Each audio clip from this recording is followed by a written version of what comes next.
Hi, everybody, and welcome back to CPCA Backstage Pass. We are back this week with another new member of the CPCA advising team. We are very, very lucky to have him. He's from Florida originally, but hi, Mayowa. Nice to meet you. Hello. Nice to meet you, Maggie. Thanks for having me here. Oh, totally. As if we haven't been working together for the past, 6 months. But anyways, yeah, we're gonna have a little chat with Mayowa today. Some of you current students might know that Mayowa is working with theater students, and we'll get a little bit more into that kind of stuff shortly. But yeah, let's get right in. So you're from Florida. Awesome. I am. Yeah. Huge, massive slay. What is your alma mater? Like, where did you go to school? What was your experience going through undergrad / graduate school? Because I know that that's something you're working on right now too. So I graduated from Florida State University in Tallahassee. That was my undergraduate degree. I got my bachelor's degree in English creative writing. And I did 2 years at Tallahassee Community College, and then I went to FSU to complete my college education. I was a student who changed majors several times. I started as a biology major, and then I secretly changed my major to economics, and then I secretly changed my major to creative writing. And then I had a wonderful time. College just became it just became wonderful after that. Not like those other studies weren't useful, but it wasn't what I wanted. It was what my family wanted me to do.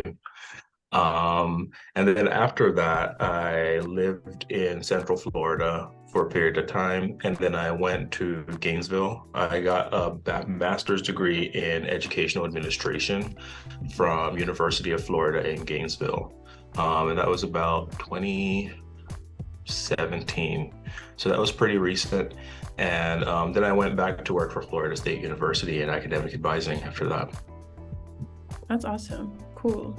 So I guess kind of following up from that, but what was that jump from a more creative field, like creative writing in English, into the admin side of things? How did that get started for you? What made you interested in that? Good question. I was a really avid creative writing student. I mean, Florida State University has a great program, a lot of influential authors, and all of us graduated with the intention of writing great pieces of work. And I still have that intention. I still work with friends that I completed my BA program with. And as a writing program, we were always advised that writing is difficult, writing for money is difficult. And so you should find a way to have a day job while you build your portfolio, or to write for money if that's what you want to do. And I have many friends who do freelance writing or career writing for video games or magazines or newspapers. I feel like I was very solid on the writing fiction. I love short stories and books. I love plays. I love films. And so that was stuck in my mind, and I still do that. But I also decided to move into a direction of working with people who struggle with writing. So when I was in my BA program, I worked at the Florida State University Writing Center. And that was my first opportunity to just see that people really do need writing instruction to feel comfortable with it and with the technical parts of it. And from there, I moved on to work in the writing center at Eastern Florida State College. So around that point, I was so invested in writing center work. I felt like this is the path for me to be a writer and also to be a helper.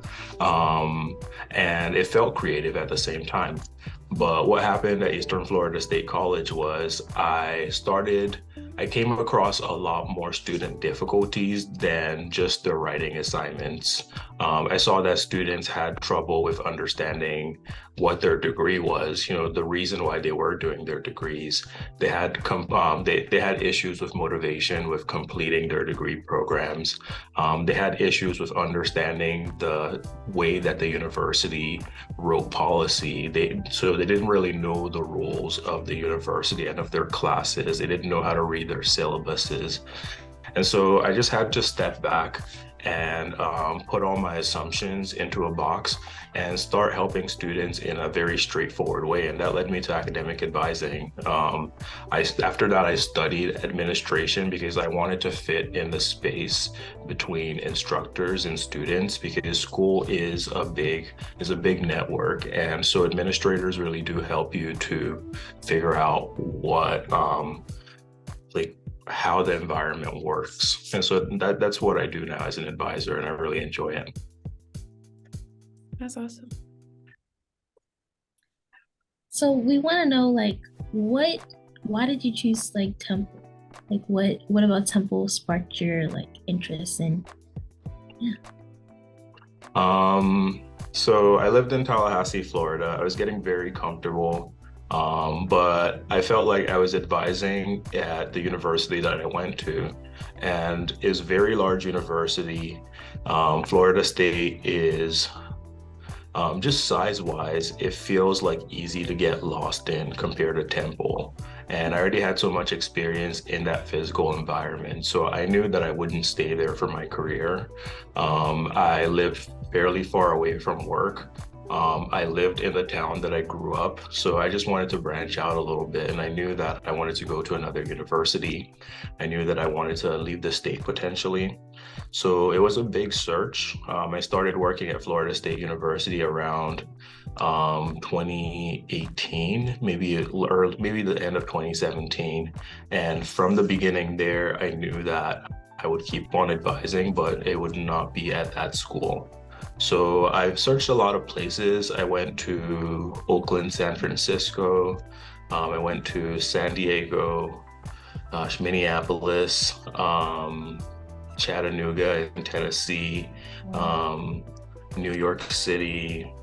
I just looked in a whole lot of places. And for me, I don't like driving. I like living very close to my friends. I like being able to just walk over to the bodega, get something to eat. I'm up very late at night, so being in a city was really important to me. So when I visited Philly, I wasn't even planning to move there. It was like, oh, I'm just gonna visit my friend, and I get to see a cool new city. But after touring around the city, it was a no-brainer. I applied to Temple as soon as I got back home. And the reason why I chose Temple compared to other universities here was Temple they have great health insurance. That was one thing. Their response in the interviews was really nice. Sometimes in school environments, it feels like you have to try very hard to impress people. But everybody I spoke to when I had interviews at Temple, they felt genuine. They felt like they were trying to get to know me. And it felt like I was already well respected. Like I didn't have to work hard to just be a staff member here. I could just show up and know that I belonged. And I feel that. So once I was offered a job at the CPCA advising office, I felt really good. It wasn't a stressful decision. I just put my stuff in a box and I came over here. That's awesome. So cool. And it is a big change from coming from the South all the way up here. So hope you're enjoying this. It was scary. Philadelphia winter. It's kind of not winter right now, but yeah, it's barely a winter. That was the part that people scare you about when you're leaving Florida. If you have friends that are trying to leave Florida, just tell them the cold is not that bad. You'll find ways to handle it, because that was my biggest fear for a long time. Right. So there were some really awesome things that you touched on in terms of like the interview process for getting a job here at Temple. But also we were kind of wondering what you feel like for you, like what's the best part about being an academic advisor? I know you've worked a bunch of different places, but the job itself, like what's your favorite part? I have siblings, and I have a pretty privileged family, but I feel like I grew up mostly alone. My siblings went to boarding school. My mom worked really hard. And so I went through a lot of college by myself. As somebody who's 17 to 22, I was able to say like, hey, this is just how it has to be. And now at my age, 31 now, I can see the things that I've missed out on. I can see young people and be like, wow, I'm so glad that you have that. And so being an academic advisor puts me in a place where I can see somebody who is struggling, and it's my job to reach out to them and not necessarily solve the problem right away, but at least help them, to show them that somebody cares. Show them that they can get through it. And it's not only academic issues, it can be personal issues. It could be helping students go through financial issues.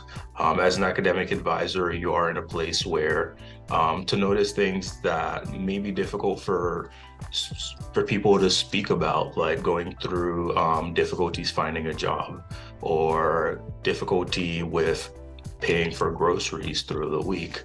And so I really have exposure to that. And I think I'm a very unusual academic advisor in the sense of I wasn't the best student when I was in school. I did a lot of things that are not standard. And so when students are trying to make a decision in their lives and they're like, well, I don't want this to look bad. Is this going to be bad for grad school? I can just tell them all the mistakes that I've made in my life and how they can still make it. Like, it's not the end of the day if you drop this class. It's not the end of the world if you get an F on your record and you want to become a doctor of something someday. So I feel like being an academic advisor, I get to kind of like make people feel better. End of story. That's it's really nice to wake up and have that be my job. Beautiful. Yeah. So like, what is your typical day look like? Like, what's your daily routine?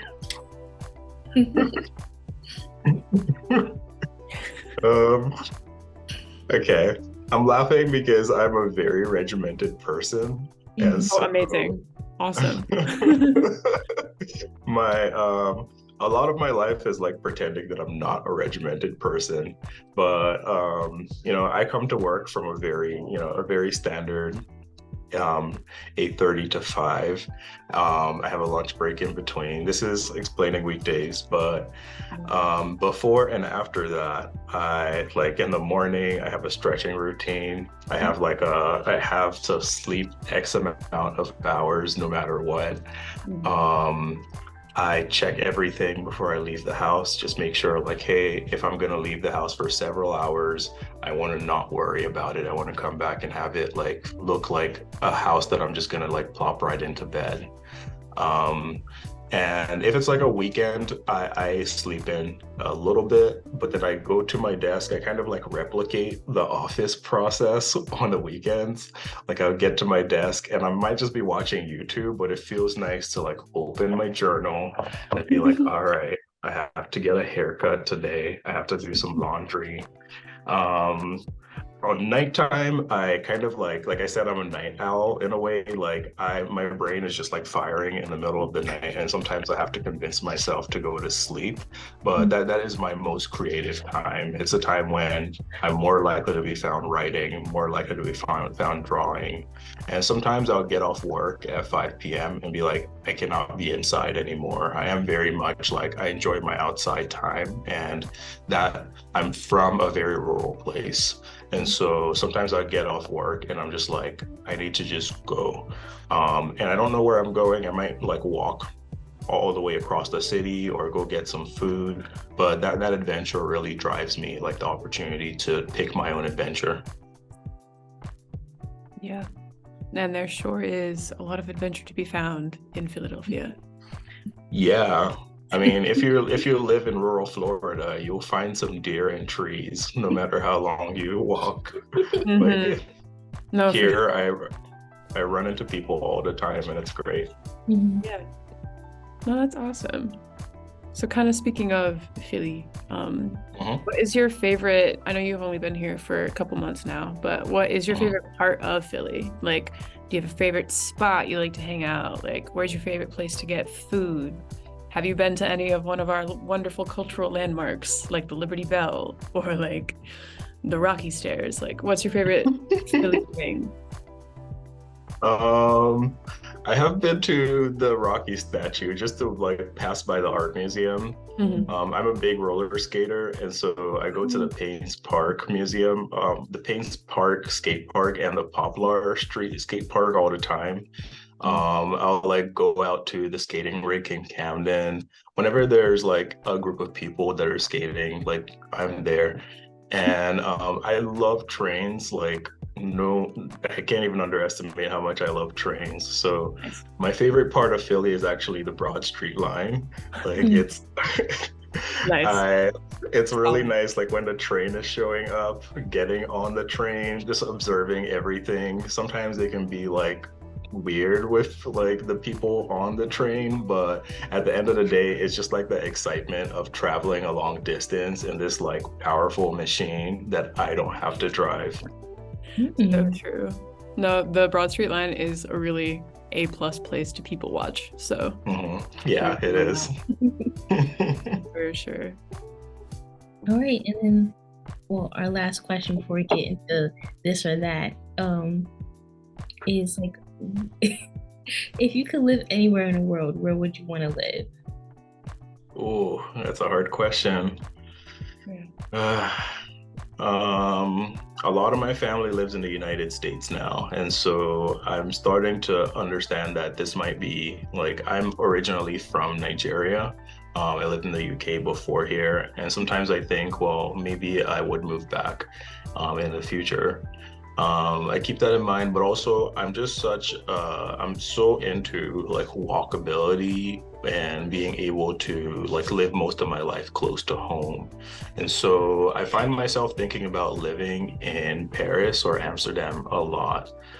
Those are cities that have really great trains, really great trams, bus, and like transportation that's cheap and affordable.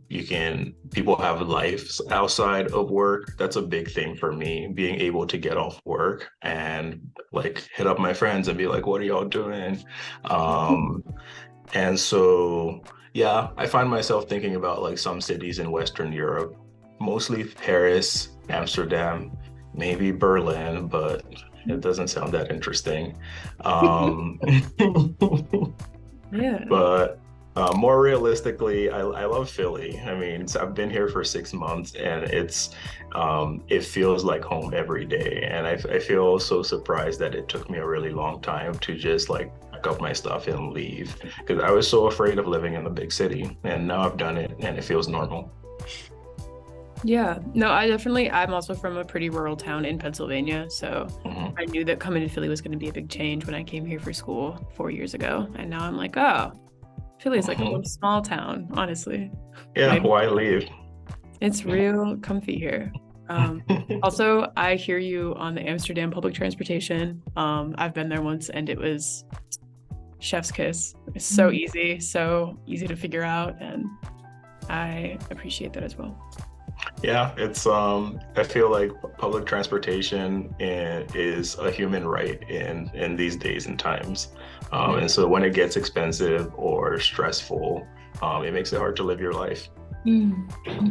Totally agree. Okay, cool. Well, that's all of the like main questions we had lined up for you. So now it is time for a nice palate cleanser. Yes, Briana. It is time for this or that as a way to send us all off. Because this is the week of Valentine's Day, we have thrown in some Valentine's Day-esque questions. But basically how this is going to work is you have 1 minute. Brianna's going to time it. You've got 1 minute to get through 20 this or that's. You can explain your answer if you really want to, but that explanation will factor into your 1 minute. So do that wisely. All right. Good. Yeah. Briana, you ready with the timer? Give me one. Yeah. Okay. Feel free to count us down whenever you're ready. Okay. 3, 2, 1. Go. Stella the Owl or Hooter the Owl? Hooter. Saxby's or Richie's? Saxby's. I don't know what Richie's is. Fair. On stage or backstage? Stage. Okay. Fancy dinner or home cooked meal? Home cooked meal, but I do go to fancy dinner like once a month. Nice. A store-bought card or DIY? DIY. Cherry or white? Cherry. Chocolates or flowers? Chocolates. Nice. The bell tower or Founder's Garden? Founder's Garden. Fair. Gritty or the Philly Fanatic? I love Gritty too much. Gritty. Okay, secret admirer or a public gesture of love? Oh my god, a secret admirer. I would be mortified. Oh, is that it? We only got I through did half it. of them. We made it through. Dang. Okay. We missed some of the best Philly ones, unfortunately. Like water or wooder. Woulda. Woulda. Woulda. Giving Australian. Woulda. I do have to ask this question because I have to know. Because The Notebook or Titanic? Titanic. Oh, okay. Sick. Nice. We figured The Notebook because you're a writer. But dang. No, I think Titanic really it's just such a gripping story, and it's not perfect. That's what I like about romance stories sometimes. When it's too mushy and it's gonna be happily ever after, I'm like, ugh. But when it's like two people that are flawed and there's gonna be like a difficult situation, they still love each other. It's so good. So true. So true. Well, Mayowa, thank you so much for chatting with us. And also thank you, peer advisor Briana, for being my lovely co-host today. I'm peer advisor Maggie, and we will see you next week with another episode of Backstage Pass, the CPCA podcast. Bye. Bye-bye.